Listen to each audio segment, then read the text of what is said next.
Salam anti korupsi. Pada kesempatan kali ini saya ingin membahas bersama dengan para sahabat anti korupsi mengenai undang-undang tentang intelijen negara, yaitu Undang-Undang Nomor 17 Tahun 2011.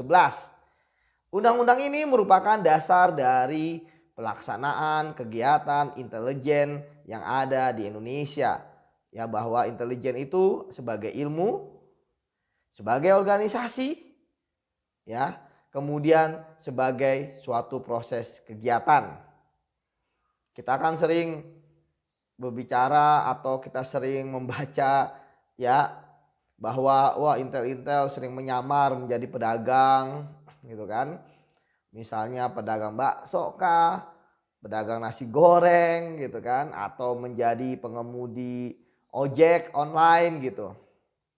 Dan juga berbagai macam samaran yang semuanya itu adalah salah satu bentuk dari kegiatan intelijen yang tujuannya misalnya untuk memata-matai, surveillance gitu kan, penjejakan, dan juga kegiatan-kegiatan lainnya, misalnya full bucket, pengumpulan bahan keterangan, baik itu untuk penegakan hukum nantinya atau hanya untuk mencari informasi sebagai deteksi dini.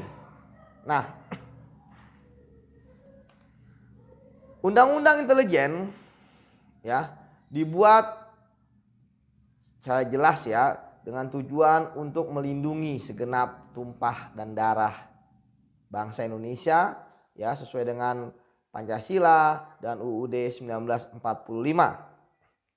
Artinya bahwa tujuan intelijen adalah untuk melindungi kita dari ancaman baik itu dari dalam maupun dari luar.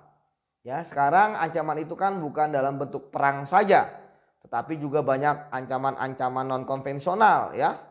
Entah itu ancaman, misalnya kalau sekarang kan COVID-19 kan juga ancaman non konvensional ya. Bencana pun juga ancaman non konvensional. Seperti itu. Dan juga pasti bahwa ini untuk memberikan kepastian hukum ya bagi pelaksanaan kegiatan intelijen di Indonesia, yang tentu kita ketahui bahwa masyarakat ketika di Orde Baru itu kan agak permisif gitu ya dengan intel dan sebagainya. Padahal intel itu sebenarnya tujuannya baik gitu kan. Dan intelijen itu bekerja di ruang gelap, sehingga ketika misalnya intelijen itu berhasil mengatasi suatu persoalan tidak meletup di masyarakat, ya masyarakat tidak tahu kerjanya karena memang mereka bekerja secara sunyi dan senap gitu ya. Velox et exatus itu kan moto intelnya. Ya banyaklah, ada berangkat tugas dianggap mati, hilang tak dicari, berhasil tak dipuji, gagal dicaci maki, ya itulah intel gitu kan. Ketika dia berhasil nggak ada yang muji, orang nggak ada yang tahu keberhasilannya apa gitu kan. Kemudian kalau gagal, wah orang akan mencaci maki ya. Misalnya terjadi kerusuhan, terjadi bom gitu kan, atau terjadi serangan tiba-tiba dari pihak musuh gitu, pasti kan disalahkan adalah intel gitu. Nah,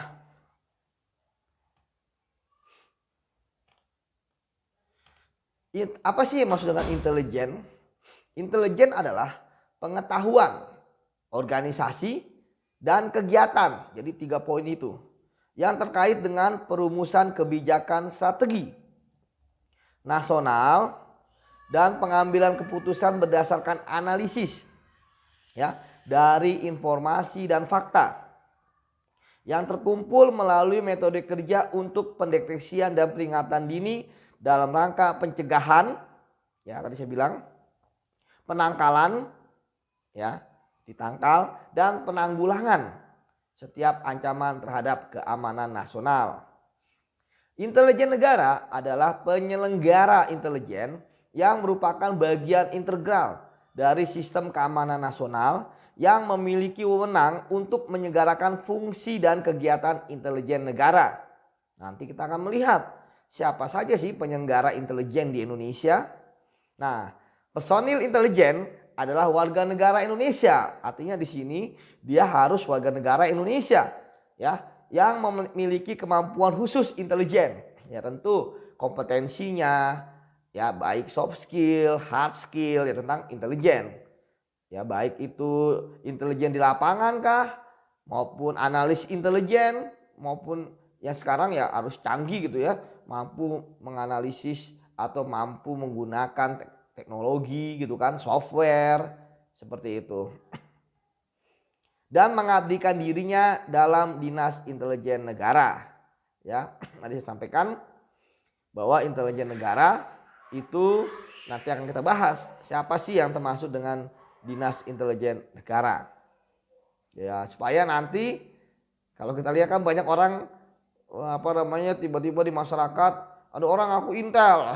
Benar nggak itu Intel kan? Karena Intel saya pernah membahasnya di sebelumnya. Ya Intel yang nggak boleh ngaku lah gitu kan. Kalau Intel ngaku nanti namanya terbakar.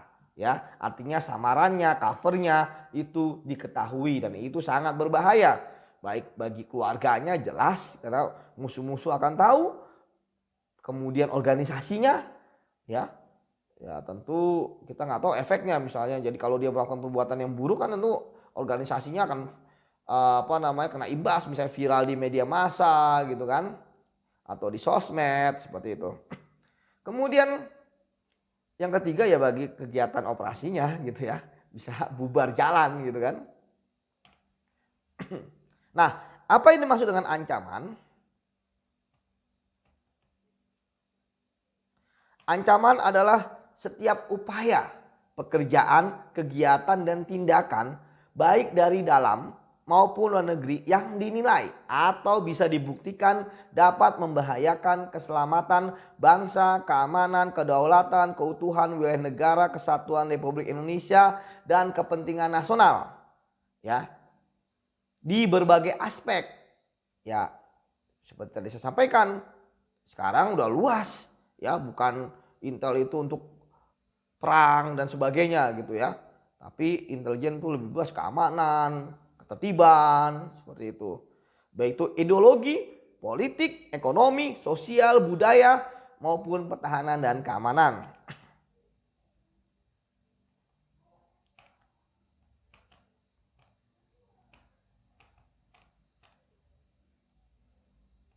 Nah,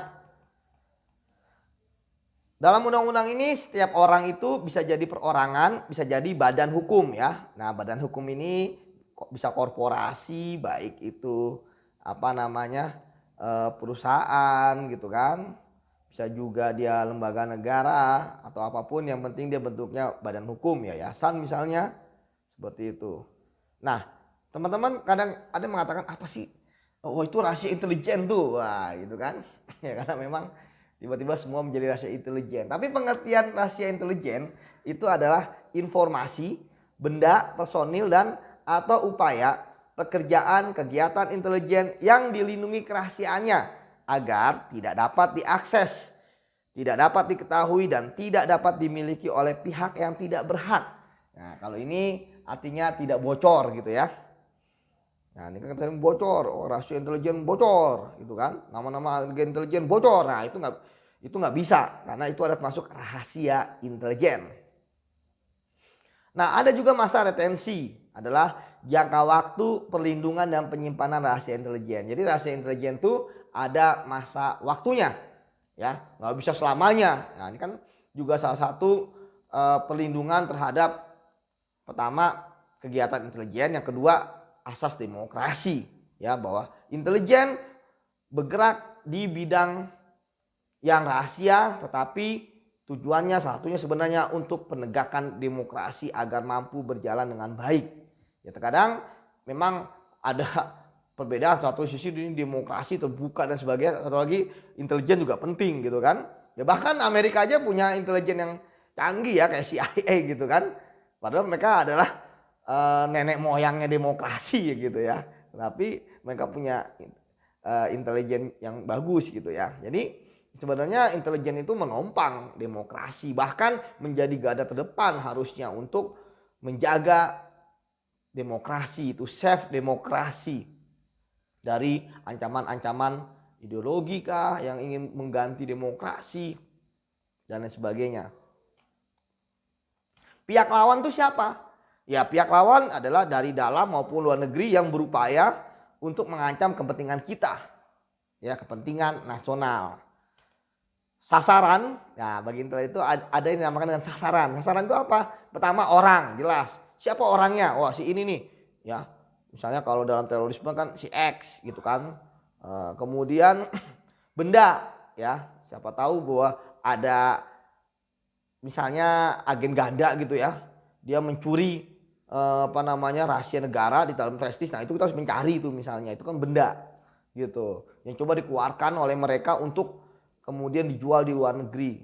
Nah, kemudian atau kondisi yang ingin dicapai, ya misalnya dari kerusuhan menjadi tidak ada kerusuhan, ya itu misalnya dari adanya upaya spionase menjadi tidak ada, adanya upaya untuk menggebom jadi tidak ada pengeboman. Nah, intelijen juga ada kode etik.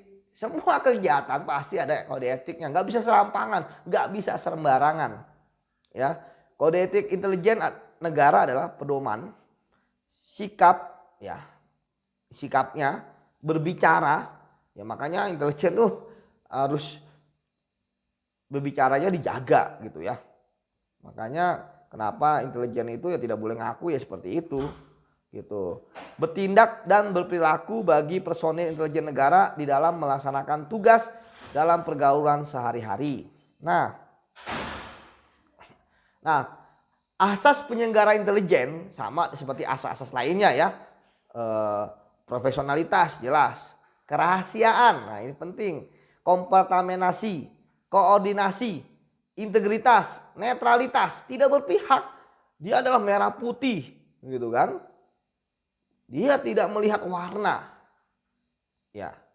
Baginya yang penting adalah tugas negara. Ya karena apa? Karena politik itu bisa berubah. Ya, pimpinan lembaga negara bisa berubah, pimpinan lembaga intelijen bisa berubah, gitu ya. Tetapi kan dia masih di situ. Dia makanya harus menjaga integritas dia, netralitas dia, akuntabilitas. Artinya walaupun ya di ruang gelap, tapi akuntabilitasnya juga harus dijaga. Berapa personil yang turun gitu kan, apa kegiatan yang dilakukan, berapa dananya, kan mereka dananya dari APBN juga gitu kan, tentu harus diaudit dan sebagainya. Tapi kan penting ada mekanismenya ya, yang istilahnya berbeda dengan lembaga-lembaga lainnya, terutama dari sisi kerahasiaan ya, karena nanti bocor gitu kan. Kalau bocor wah udah, karena intelijen adalah tempat untuk meramu informasi-informasi yang penting yang kita tidak ketahui. Kadang-kadang kan mereka memprofil orang gitu kan, seperti itu. Dan objektif, ya nggak boleh subjektif, harus ada apa yang dinamakan dengan bukti-bukti ya. Bukti-bukti intelijen juga harus ada ya, nggak bisa sembarangan bahwa itu teroris, bahwa itu mengubah ideologi, bahwa itu sumber hoax, bahwa itu menyebarkan hoax, bahwa itu memasukkan ini dan itunya. Seperti itu. Nah, ini saya katakan hakikat intelijen merupakan lini pertama dalam sistem keamanan nasional. Intelijen tidak mampu mendeteksi, selesai semua. Pasti kita akan terdadak. Intelijen tidak bisa mendeteksi, maka akan terjadi kerusuhan misalnya. Dan tentu effort untuk meredam kerusuhan yang ada itu akan lebih berat dibandingkan sebelumnya. Karena tentu ketika ada kerusuhan di Sulut, kita tidak mampu memadamkan Sulutnya, yang terjadi adalah trickle down effect ya, yang tentu tidak bisa diprediksi ya, apakah itu akan makin membesar atau akan mudah untuk diatasi. Artinya peran intelijen melakukan upaya, pekerjaan, kegiatan, dan tindakan untuk deteksi dini dan peringatan dini dalam rangka pencegahan, penangkalan, penanggulangan terhadap setiap hakikat ancaman dan kemungkinan timbul dan mengancam kepentingan dan keamanan nasional. Di pasal 5 dijelaskan apa sih tujuan intelijen? Ya tadi mendeteksi, mengidentifikasi, menilai, menganalisis, menafsirkan, dan menyajikan intelijen dalam rangka memberikan peringatan diri untuk mengantisipasi yang tadi saya sampaikan, yang sifatnya potensial atau sudah nyata. Nah, ini yang dinamakan dengan siklus intelijen, ya, mulai dari deteksi, identifikasi, menilai, menganalisis, menafsirkan, dan menyajikan kepada usernya. Ya, usernya itu tuh beda-beda. Fungsi intelijen ada 3, penyelidikan, pengamanan, dan penggalangan. Nah, penyelidikan ini tentu berbeda dengan penyelidikan yang dilakukan oleh penegak hukum, ya, yang untuk mencari bukti, untuk mencari peristiwa, gitu kan, untuk menemukan tersangka. Kalau penyelidikan itu dalam intelijen, undang-undang intelijen adalah serangkaian upaya, pekerjaan, kegiatan, dan tindakan yang dilakukan secara terencana. Jadi harus rencananya. Kalau dia nggak ada rencananya, bukan penyelidikan intelijen, dan terarah ya untuk mencari, menemukan, mengumpulkan, dan mengolah informasi menjadi intelijen, serta menyajikan sebagai bahan masukan untuk perumusan kebijakan dan pengambilan keputusan. Sementara pengertian pengamanan adalah serangkaian kegiatan yang dilakukan secara terencana dan terarah untuk mencegah dan atau melawan upaya, pekerjaan, kegiatan intelijen dan atau pihak lawan yang merugikan kepentingan dan keamanan nasional. Itu pengamanan. Ya. Jadi misalnya pengamanan terhadap objek-objek vital, ya, atau terhadap orang, supaya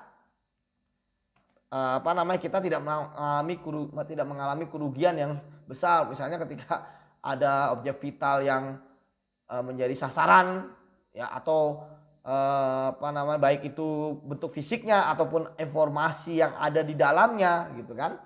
Ya, pengamanan ini bisa dikatakan dengan kontra intelijen, ya.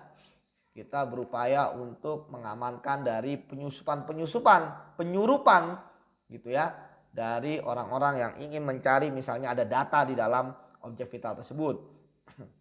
Penggalangan adalah upaya, pekerjaan, kegiatan, dan tindakan yang dilakukan secara terencana dan terarah ya untuk mempengaruhi sasaran agar menguntungkan kepentingan dan keamanan nasional. Ini lebih ke orang, ya, misalnya ada agen musuh gitu kan, ada musuh gitu kan, ada informan, ada masyarakat ya yang kita galang gitu ya, supaya dia pertama memberikan informasi kepada kita. Ya tentu di sini kita harus punya ilmu yang namanya informan handling ya. Mungkin nanti ke depan saya akan menjelaskan tentang informan handling itu bagaimana.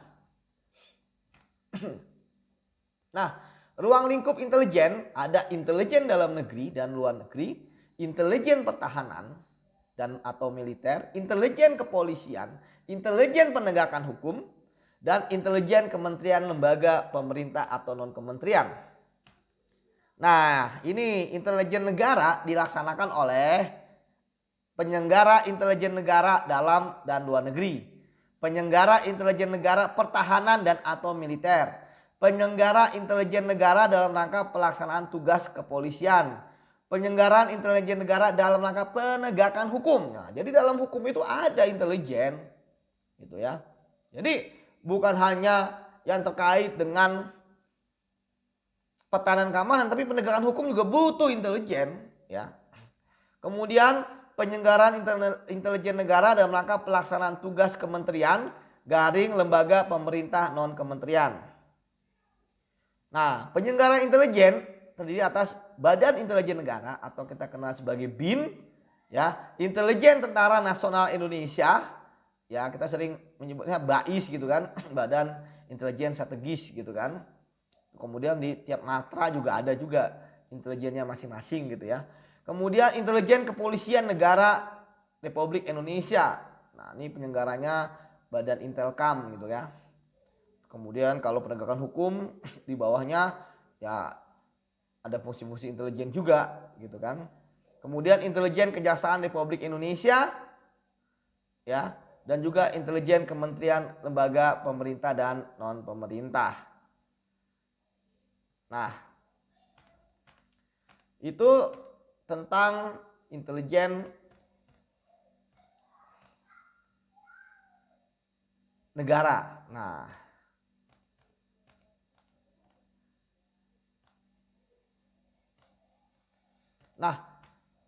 setiap kemudian kita masuk ke berikutnya. Nah, ini setiap personil intelijen negara berhak untuk mendapatkan perlindungan dalam melaksanakan tugas ya. Kemudian keluarganya juga dan mendapatkan pendidikan, pelatihan dan penugasan. Jadi intinya dia harus dilindungi ya, keluarganya juga dan juga tentu skillnya. Nah, kalau tidak dilindungi tentu akan berat gitu ya. Jadi bagus juga di undang-undang ini jelas termaktub bahwa personil intelijen negara harus dilindungi.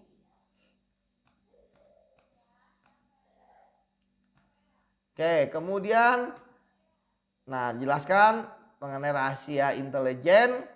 Ya, rahasia intelijen itu merupakan bagian dari rahasia negara. Ya. Masa retensi itu 25 tahun. Ya, jadi kalau ada yang bertanya masa retensi berapa, 25 tahun dan dapat diperpanjang setelah mendapat persetujuan dari Dewan Perwakilan Rakyat. Jadi kalau ingin diperpanjang ya harus DPR ya. Namun rahasia intelijen dapat dibuka sebelum masa retensi berakhir untuk kepentingan pengadilan dan bersifat tertutup ya. Jadi kalau misalnya ada sesuatu kasus dibawa pengadilan bahwa ini rahasia intelijen, pengadilan bisa membukanya. Tapi pengadilannya ketika mungkin khusus untuk membuka intelijen itu jadi tertutup ya, nggak terbuka. Setiap orang atau badan hukum dilarang membuka dan atau membocorkan rahasia negara. Ya mungkin itu teman-teman terkait dengan undang-undang intelijen negara sekilas kita bedah ya. Semoga bermanfaat. Tetap semangat, tetap sehat. Sahabat-sahabatku anti korupsi, salam anti korupsi.